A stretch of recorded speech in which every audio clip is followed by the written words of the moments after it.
because it is very, very important information. And so if you guys don't know me, my name is Dylan Keuning. I'm a real estate professional. All right, I've been selling real estate since 2010, and I've worn almost every single hat in the real estate industry, from being an agent to being an investor, flipping houses, and now I'm stepping into real estate development, which is something that I've always been super interested in. And real estate is something that's pitched as the safest, smartest way to build wealth. And for the longest time, I believed it wholeheartedly. All right. I've spent years buying, selling, and investing and trying to grow my wealth through property ownership. And I started noticing something disturbing along the way. No matter how much effort I put into my investments, the cost of living around me just kept climbing, especially in recent years. And it felt like I was running on a treadmill, going nowhere quickly. And I realized something that many people miss. The problem isn't necessarily the assets, it's the money itself.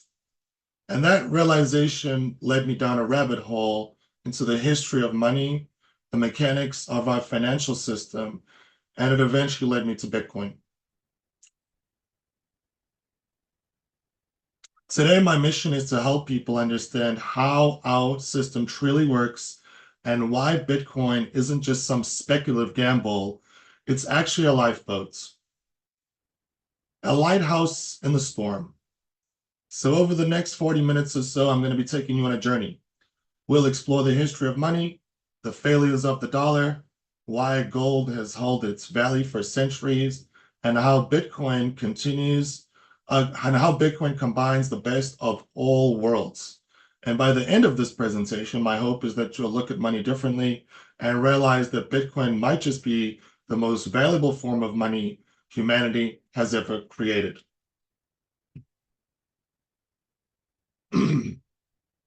But before I can explain why Bitcoin matters, first we need to take a step back and answer the most basic question.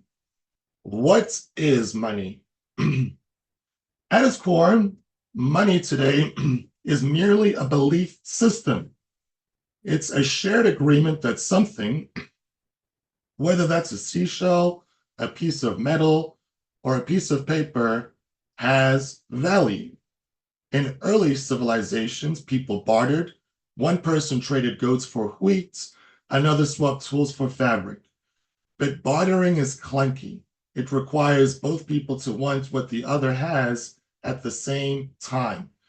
And economists call this the double coincidence of wants, and it's just as inefficient as it sounds.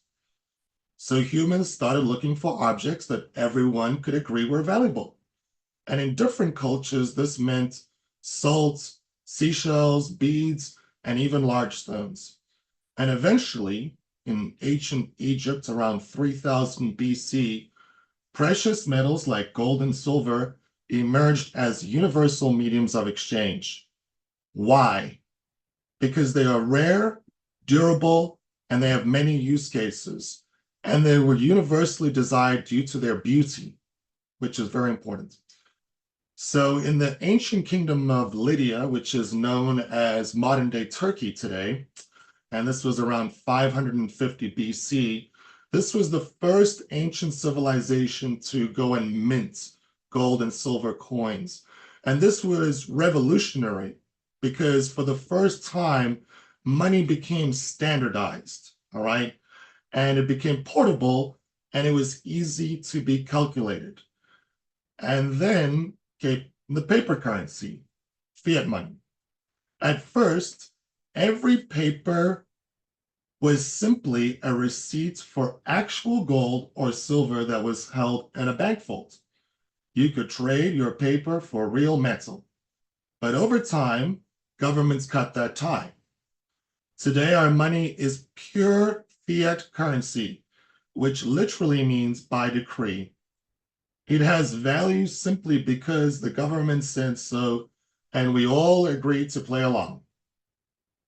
So here's the key question I want you to keep in mind as we move forward.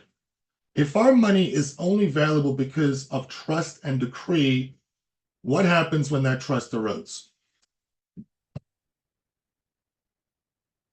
So here's the US dollar's problem, all right? Our current monetary system is deeply flawed, and most people don't even realize it. The Federal Reserve System was created in 1913. Back then, a dollar had the purchasing power of, well, a dollar, but since then, the dollar has lost 96% of its purchasing power. And what this means is what cost you $1 back in 1913 would now cost you about $27, okay? Then came 1971. President Richard Nixon officially severed the dollar from gold. No more gold backing. The US dollar became pure fiat, just paper money with no hard asset backing it, well, except for the faith and trust of the United States government. And here's how bad it's gotten. Today, the Federal Reserve Bank prints roughly $541 million every single workday. But that's only the physical cash. When you combine all the cash and all the coins currently in existence, only 2% of all US dollars are cash in circulation. So what about the other 98%, I'm sure you're asking? Well, the other 98% of all US dollars only exists digitally. I'm going to repeat that one more time. The other 98% of all US dollars only exists digitally. All right. This is a structural risk because it means that we don't even need too many people to go and try to withdraw their money at the same time in order for the entire system to collapse. All right. And so these are digital IOUs stored in the cloud, right? Digital IOUs stored in the cloud. And now let's factor in that if you have $10,000 sitting in your bank account, your bank is legally allowed to create $90,000 out of thin air with a little magic trick that I like to call fractional reserve banking. So if you aren't investing your money, you can think about your savings accounts. You can think about the savings in your bank accounts as an ice cube sitting out on a hot summer's day. Every year, your saving melts a little bit more. And since the year 2020, the United States dollar has been losing roughly 10% of its purchasing power annually. So inflation is actually increasing right now. And that means that if you've got $100,000 sitting in your bank accounts, in 5 years, it's worth effectively between $50,000 to $60,000 in terms of what it can buy you, in terms of its purchasing power, with the understanding that the price of everything else around us continues to rise. So now ask yourself, if the money is broken, how safe are any of the investments that are tied to it, like stocks, bonds, real estate, etc.? So let's rewind again. Before fiat currency, there was gold. And for thousands of years, across empires and continents, gold was money. And the reason was simple. Gold had attributes that no other element on Earth has.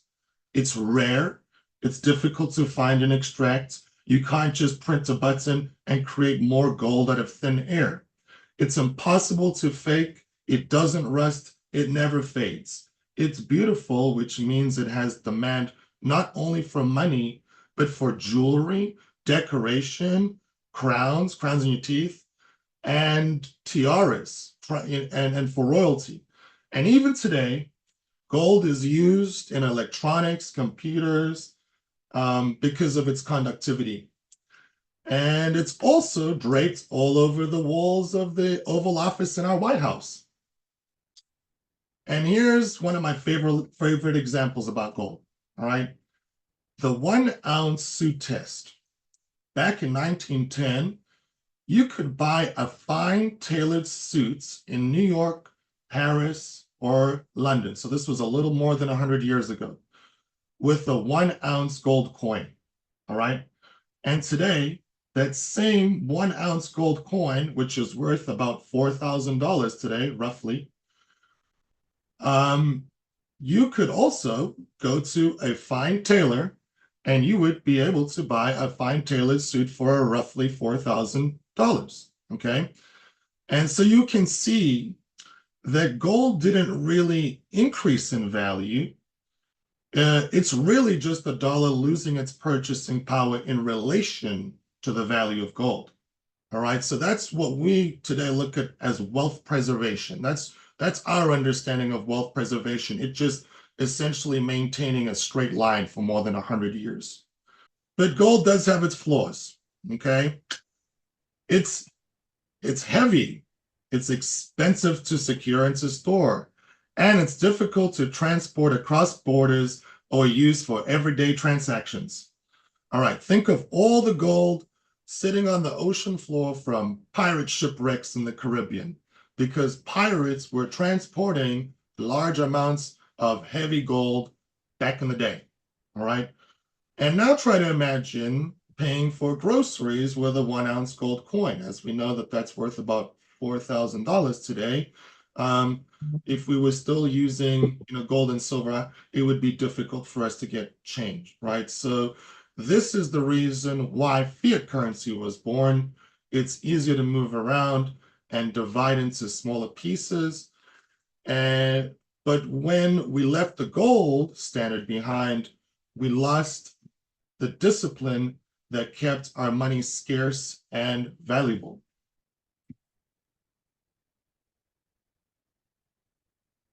So this brings us to the birth of flawless money, Bitcoin. In 2008, the world watched banks implode. Predatory lending led to millions of foreclosures here in the United States.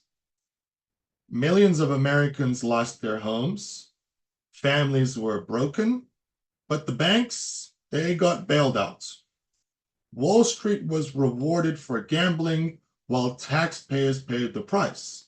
And if you remember, taxpayers bailed out the banks who caused the financial crisis of 2008.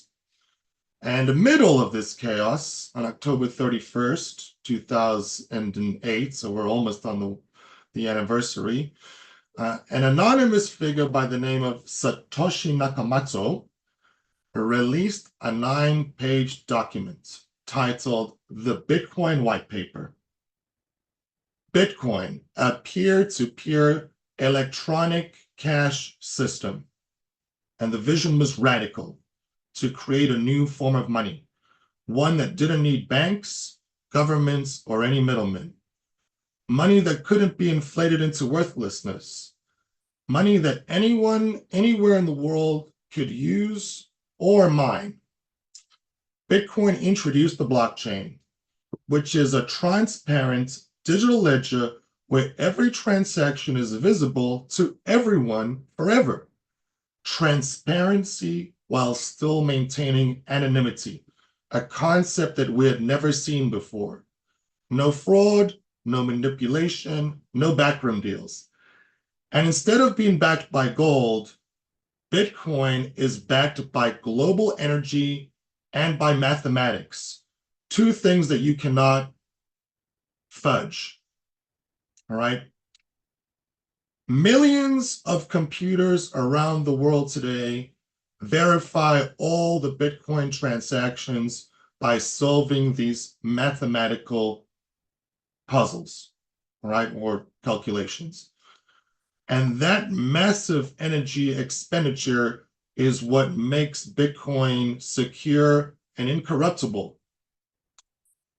It's also what makes it impenetrable. All right, nobody can hack the network, and you can't shut it down, and you can't shut it off. Each day, select miners are then rewarded Bitcoin for helping to validate all of these daily transactions while simultaneously securing the network. So what is Bitcoin really? Well, Bitcoin is not just magic internet money. It's three things at once. The first thing is it's a bank. But unlike Wells Fargo or Bank of America, it has rules that nobody can change. The supply is capped at 21 million Bitcoins, period. And no politician or banker can inflate it or change that number. Second, it's a global payments network. You can send Bitcoin anywhere in the world 24/7, 365 days a year with no closing hours, no holiday closures, and no middlemen. And third, it's an asset but not just any asset. It's been the best performing asset in modern finance history. It's gone from less than a cent in 2009 to over $100,000 today. And even after wild swings and millions of percentage point gains in the early days, Bitcoin has still averaged roughly an 80% ROI over the past decade. And now let's talk about the halvings, which you can see over here on this little graph towards the bottom right-hand corner.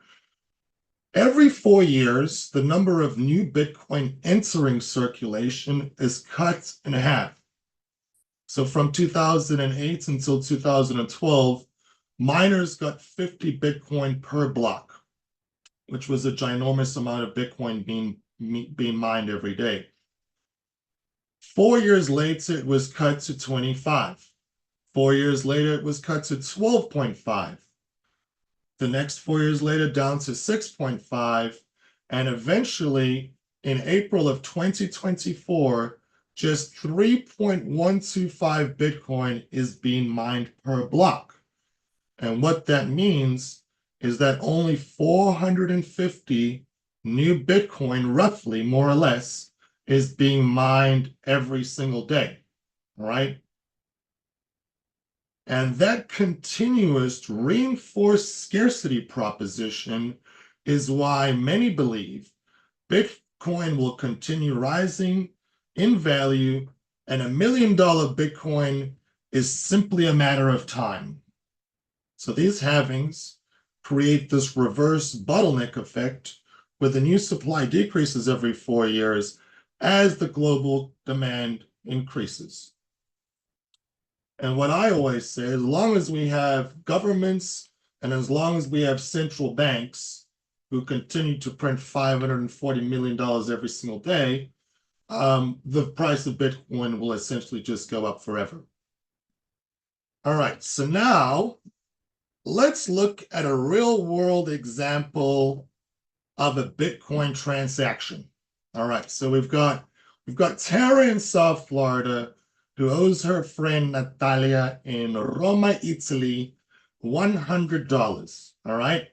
So how does she send it? Would she go through a bank wire?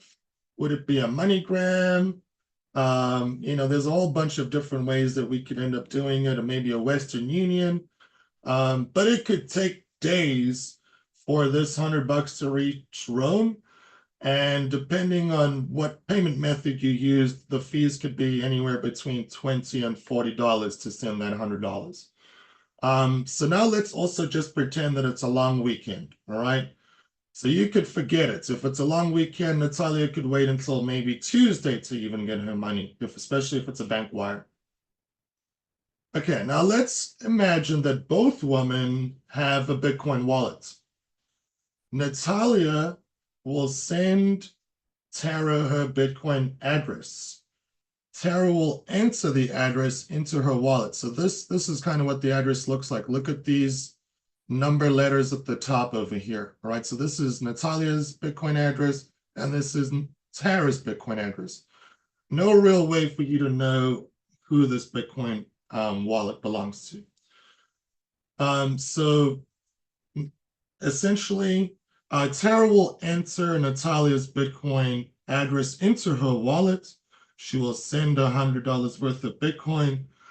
And within 10 minutes, roughly, after about 6 confirmations in the network, Natalia will receive her $100 in Bitcoin.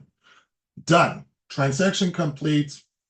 And that transaction will typically cost about $1 or less, depending on how busy the network is. So no banks, no holidays, no middlemen, and that's Bitcoin as a global payments network. It's borderless, it's frictionless, it's unstoppable. So you don't have any government bureaucracy, you don't have any red tape, you don't have any hidden fees, and there's no reason to go and convert from United States dollars to euros and pay more money in that conversion process as well. It just goes from Bitcoin to Bitcoin. Super duper easy. All right. Now here comes the best part, because I'm giving this presentation to a room full of realtors, so you guys will be able to understand this better than anybody. Now let's compare Bitcoin to an asset that most people really trust, real estate. And real estate has its strengths because it can generate cash flow, it appreciates over time, it can be leveraged with loans like a HELOC, a home equity line of credit.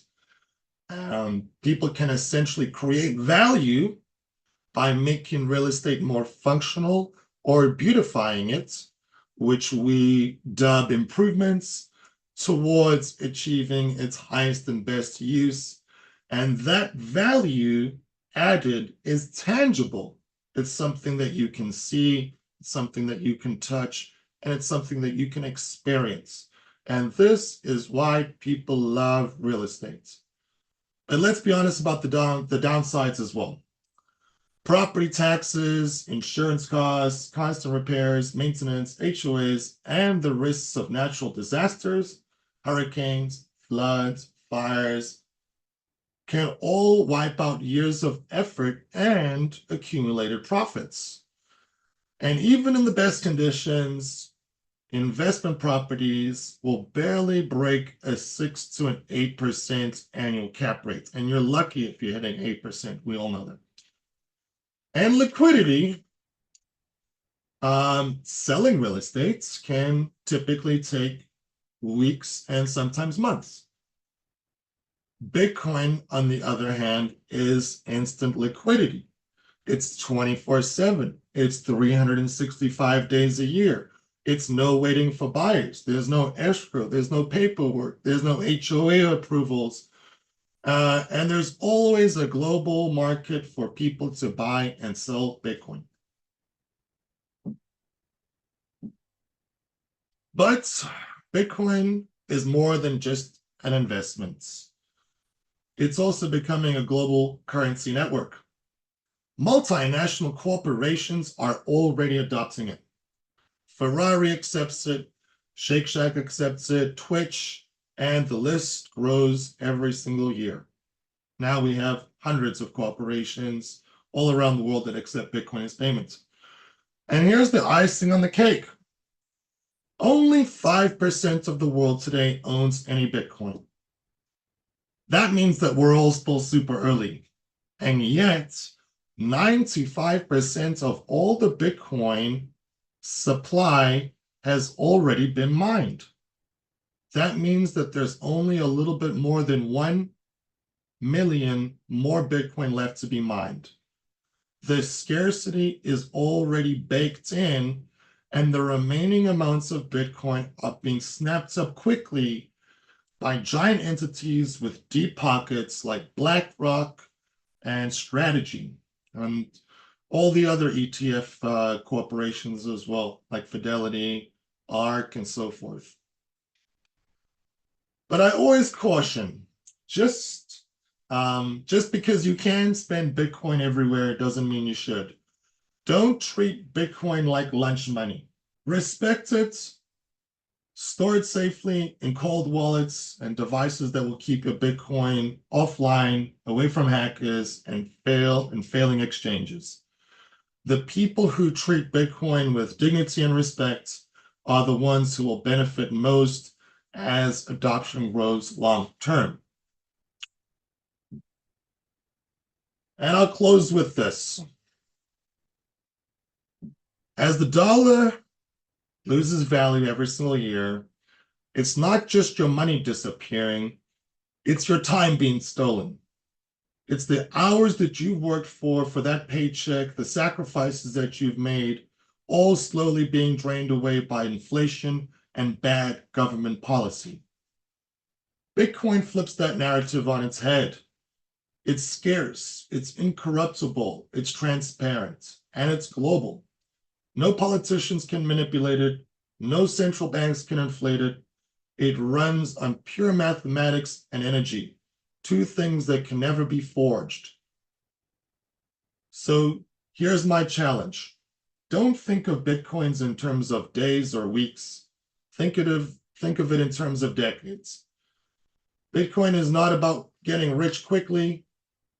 It's about preserving your wealth, buying back your time, and creating financial freedom for generations to come.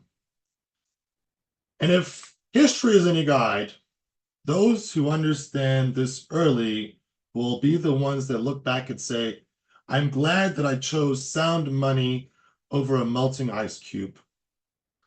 And I've covered all of these topics in my book, Bread, Circuses, and Bitcoin, which is launching in less than 2 weeks on October 11th this year. I trust that this presentation has inspired you to buy a copy. You can click on this little QR code over here and add yourself to my VIP list for my book launch. And now comes the fun part of the presentation. I'll be answering any questions that you have. But first, before I do that, I want to just show you what the back end of what it's going to look like when you click on this little scan me thing over here. So I'll wait for you guys to click on that with your cell phone so long, and hopefully that link works. Here's the evolution of money since the Stone Ages until today. Follow me down the rabbit hole for a brief moment. What if I told you that most people have no idea what money is? Let's begin where all good stories do. At the very beginning, first came bartering, then salt, then seashells, then shiny gemstones. Eventually, gold and silver. In ancient Turkey, known as the Kingdom of Lydia, gold and silver coins were first created around 600 BC. For the first time, currency could be stored, counted, and exchanged. The world would never be the same. And who am I? I'm Dylan, and this is my story. I was born and raised in South Africa, known as the gold mining capital of the world. Gold is rare, durable, hard to fake, and hard to get. That's what gives it value. Silver follows the same rules, but it's more abundant, making it less valuable. As global trade expanded, people needed something more practical. That's when paper money, or fiat currency, entered the picture.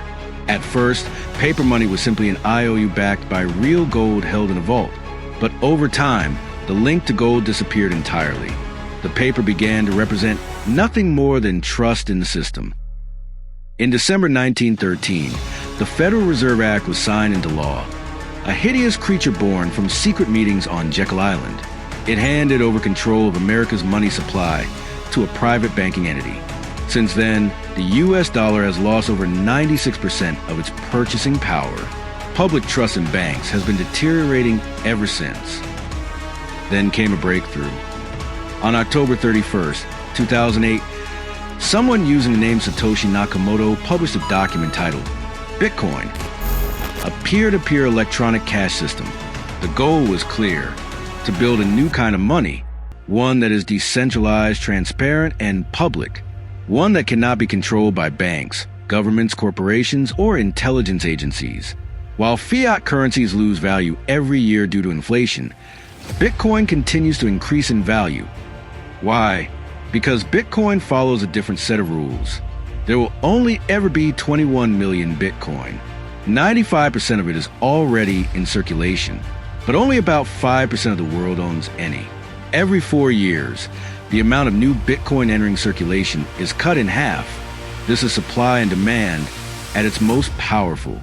Bitcoin runs on a global network of computers, all operating the same code. Their job is to verify every transaction and ensure the system remains honest and accurate. This process is energy intensive, which is why miners seek out regions with cheap electricity to stay profitable. Once miners earn Bitcoin, they often sell on exchanges like Coinbase, Gemini, Kraken, or Crypto.com. That's where people like you and me buy it. After buying Bitcoin, it's important to move it to a self-custody wallet like Ledger, Trezor, or Nano. These wallets keep your Bitcoin safe from hackers, lost passwords, and exchange failures. Each wallet comes with a 12 or 24-word recovery phrase. If your wallet is ever lost or damaged, those words allow you to recover your Bitcoin. Bitcoin is a disruptive technology that challenges the very foundation of the legacy banking system. With Bitcoin, you are the bank. No more 3 to 5 day transfers. No more gatekeepers. No more inflation draining your savings. Your money, your rules, and it can't be printed into oblivion. These are just a few of the reasons why Bitcoin has gone from 0.003 in 2010 to over 100,000 today. It has gained millions of percentage points and is on a path toward global adoption. To learn more, grab a copy of my book, Bread, Circuses, and Bitcoin, where I break down the evolution of money, the hidden systems behind modern finance, and why Bitcoin matters now more than ever. Click the link to get your copy. Hi, thank you for letting me in. I'm sorry I'm so late. I was waiting on the thing and Joy reminded me that I was late. No, you're okay. I mentioned earlier that it was going to be hard for me to let anybody in as soon as I got into the presentation. So I'm sorry that you couldn't join us earlier, but it's all recorded so you can watch it from the beginning. Perfect. All right, awesome. Thank you. And so I'm just going to unmute y'all over there in the room as well.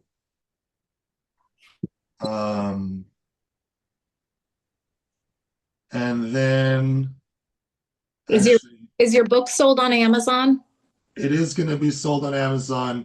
And actually, if you click on that QR code now, it will allow you to click on it so long. But I would ask for everybody to please wait until the date of release. My publisher was very adamant about this because I do want to be a bestseller, and us having everybody buying it on the release day on November 11th is going to help me to realize that goal. So please just hold your horses, and if you do wait until November 11th, you'll get it at a discounted rate. I'm only going to be selling it for 99 cents on that day.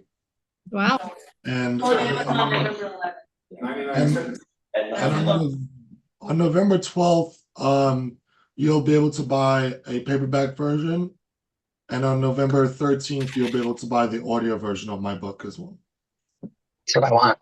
And So will if you guys, buy the audio version on November 13th? Does it still count toward your bestseller goal? it will still count, yes. All of those, yeah, it counts for 2 days after the launch, and any version of it will count towards it being a bestseller. Okay, I don't see the link in the chat to be able to. Oh, okay. So what I'll do for you all, hold on a second. I'll just post it in the. I'll post. There was a QR code. Now let me post the link to that website. That's probably going to be easier. Maybe the easiest thing for me to do.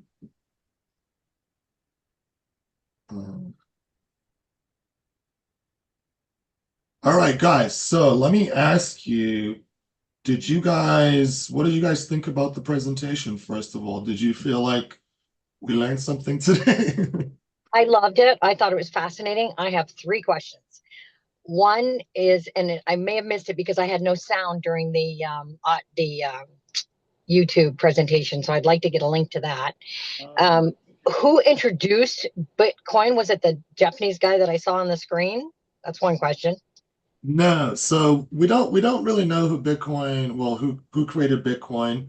And to answer your question, that's like a pseudonym, an anonymous name for somebody. We don't really know who it was, but that's who they called themselves, was Satoshi Nakamoto. We don't know if it's one person or a group.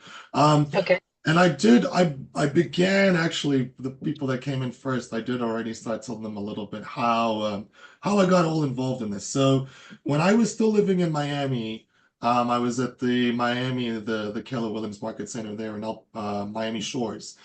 And I was at a house party at my neighbor's house, and he was a very smart person, like a super, um, just a brainiac kind of guy. And he had a couple of like computer programmer guys that were at this house party, and this was back in 2014. So this guy started talking about Bitcoin, and it piqued my interest, and so I started asking him all of these questions about it. And Bitcoin back then would have only been worth about $100 back then, so it was like still basically in its infancy.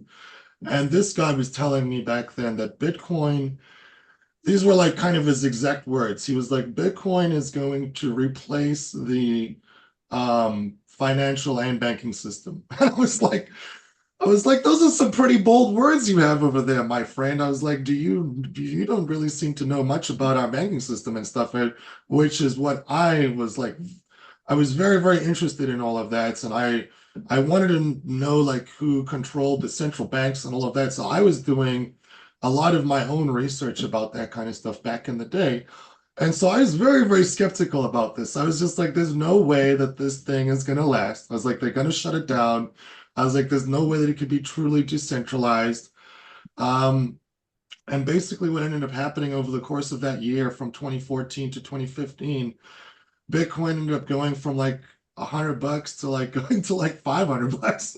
So it kept on going, it went up like 500%, right? So I was like watching it going up in price, and at the same time, I was trying to debunk it. I was trying to, I was just trying to find fault with it. And the more I was trying to essentially prove that it was a scam or a Ponzi scheme, which was like what I was setting out to do, the more I was getting all of these roadblocks that was just leading me to believe that this was actually freedom and decentralization. And essentially what I ended up realizing was, oh my gosh, this is actually perfect money. This is what human beings have been looking for since the dawn of time. We've been looking for this perfect form of money forever. Like, imagine if we had money that was not losing value the way that it has been for the last 100 years. Imagine if we didn't have all of this inflation and corruption and, just the lack of transparency that we have today. And I just feel like Bitcoin it was built to to provide transparency to our banking system. That's what it was built to do. It was built to keep people accountable. And Well, yeah, so that's really, that's good. yeah. So when you said there's a fee for transferring the money, where does that fee go? Does it go back into the system? Yeah, the fee is essentially going into the system, and that's what's paying the exchanges and paying the miners their fees. Okay, two more questions. In the case of real estate, I understand the transference of the funds. What I don't understand is how do you handle the title work of Oh, ownership? that's a really great question. So yeah, I mean, you can today, you can go and buy and sell real estate here in the United States and in many parts of the world directly with Bitcoin. And here in the United States, there are already title companies that exist. One of them is called Propy, Propy, Propy Inc. They will allow you to transfer, title, hold escrow, and close the entire transaction on the blockchain. Not just Wow. not just with Bitcoin, but with other cryptocurrencies as well. Wow. And so lastly, if you're using this as an investment tool, how do you cash out? Sure. Okay, that's a great question. But my question to you is, why would you want to cash out from something that's producing an 80% ROI into something that's depreciating at 10% every year. That That is a doesn't great really make any, answer. that But doesn't really make any sense. but So what yeah, I mean, you could definitely, you could. I mean, so the same place that you buy your Bitcoin, which is the exchange, all right, and there's a number of different exchanges out there. I can also put a little link into this chat with my Coinbase link, for Okay, anybody who doesn't have a Bitcoin exchange. So the same place where you that'd be sign up me. to buy the Bitcoin was going to be the same place where you sell them the Bitcoin. And there are a little bit of fees involved when you purchase in Bitcoin, and the same when you're also selling it. And as I explained earlier, those fees are going to the exchange to help to pay for all of their overhead and so forth as well. But the fees are not too bad. Mr. Scott, you have a question? Yeah, two questions. They're unrelated. One is, other than Bitcoin, what secondary crypto do you look at to see that has viability, that has, you know, similar backing rather than, you know, some fly-by-night meme coin or something like that? Yeah, I'm a Bitcoin maxi. Okay. I don't really think that there's a second best, Scott, but I would say that there's definitely, and in my book, I do speak about a handful of cryptocurrencies that I think, are solving real world problems and have longevity. I'll name them right now for you guys. All right. And I don't think that they'll be going anywhere, right? I think that they're just too big to fail at this point, and they've also got quite a bit of recognition. So the ones that I'm gonna name, the first one that I'll name is Solana. Solana, it can process around it can process around 700,000 transactions a second. So it's super fast, it's super cheap. It's had very, very low downtime in all of the years that it's been around. So Solana, I think even at its current price of or it's hovering around $200 a Solana right now, that's still a good deal for Solana, because I feel like that's going to be worth, thousands of dollars in the future. But you want to with any investment in cryptocurrency, especially Bitcoin, it's not like people need to understand that this is not like a one-time investment. You want to kind of be thinking about this more of as kind of like a monthly 401k plan, all right? Where you're doing a 401k match plan for yourself, okay? So you want to be paying yourself in Bitcoin every single month. And so you want to essentially designate a percentage or an amount, whatever it is. It could be $50, it could be $100. I'm not telling you what that number is. You're going to decide. And you want to go and start essentially just accumulating Bitcoin in no matter what's happening with the price. This is the best way to do it, because when you do it like that, you're going to be a lot less fearful of the fluctuation, all right? Because it does kind of swing. If you're invested in the stock market, it's a lot more stable compared to the crypto market. So let me ask a follow-up question to that, right? Yeah. So if the concept is transparency and scarcity, is there a concern that Solana, Ethereum, any of the other coins could erode the scarcity of the crypto market in general? Well, no, you see- If another coin, if another coin gets traction, I'm just asking about the scarcity issue. Can you No. Yes. Let me quickly answer that question. So that scarcity thing think of each cryptocurrency as its own island, and each island speaks its own language. Bitcoin is unique in the fact that it only has 21 million. These other cryptocurrencies, some of them have a much larger supply. For instance, let's use XRP as an example. All right. Probably heard of XRP Ripple before. All right. XRP Ripple today has a value of around $2.50. All right. But it has a massive market cap, a giant market cap. And the reason is because it has a supply of 100 billion XRP. All right. So when you divide that market cap by the 100 billion XRP, you end up getting $2.50. All right. And so this is, This is what I deem tokenomics. You can go onto a website like coinmarketcap.com, all right? Coinmarketcap.com, I can put that in the chat as well. Coinmarketcap.com is an open source decentralized website, and essentially all it does is it provides data, all right? It's going to show you essentially all, I'm actually looking at it right now. It's going to show you all 10,000 cryptocurrencies that are currently in existence. So what you're saying is absolutely true. We have a crypto market cap, which is the total market cap is just right around $3.6 trillion today. All right, 3.6 trillion. That's a lot of money. Of that 3.6 trillion, Bitcoin's taking up about 2 trillion of that. All right.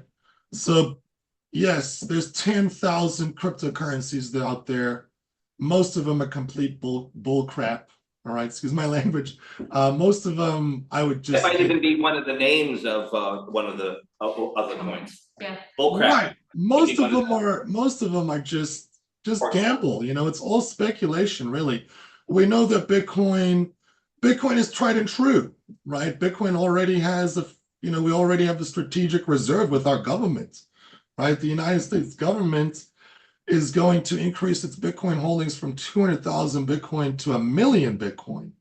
And when they do that, all these other countries are going to be following suit. So we have corporations, nations, regular people like you and me. I mean, everybody trying to just buy this dwindling supply of Bitcoin that every 4 years becomes more scarce and more scarce.